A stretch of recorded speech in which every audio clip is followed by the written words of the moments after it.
I'm going to give away one of my biggest tips as an obesity medicine physician that I tell my patients, and I'm going to walk through how I do this myself. If you want a fighting chance at eating more protein and fiber, 99% of us need it to be more convenient. Now, what's the problem?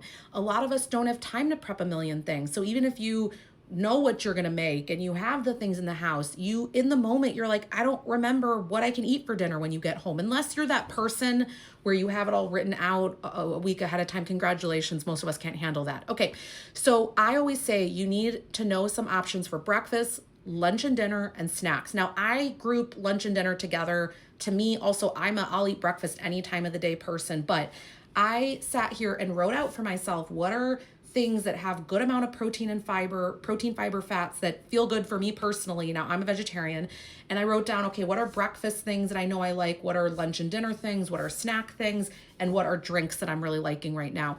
And when I look at this, I'm like, gosh, are there a lot of options and a lot of amazing things, right? So just comment the word prepared down below if you want a copy literally of this. So I'll send you this kind of written out. If you want to know like personally, what is Dr. Rentia like herself? I'm not saying that this is the perfect playbook and to go do it, but I know that some of you will be curious, and it's more the message behind you have to think through this. Like for example, right now, I also forgot to say I have on here sweetener, okay? Sweeteners that I'm liking to use right now. And I have on here allulose has been the one that has been working really great for me. Doesn't raise blood sugar. It's actually really good for you. That's the one that's found in things like dates. I'm using microwaved frozen fruit if I need some sweetness, but I don't want to add a bunch of sugar. Sometimes I use a little bit of honey.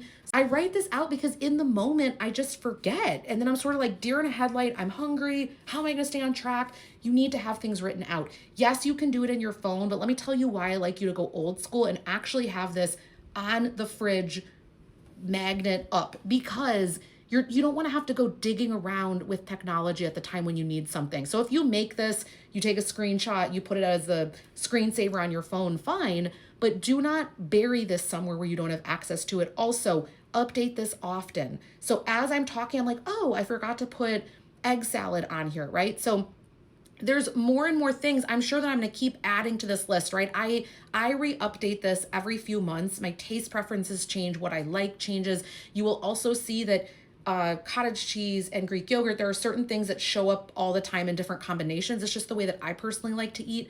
But anyway, have you tried this? And if not, would you try it? Let me know down below. Again, if you want information like this, I talk these kind of strategies on my podcast. You can find it at rentiaclinic.com, and you click on podcast on the upper right-hand corner.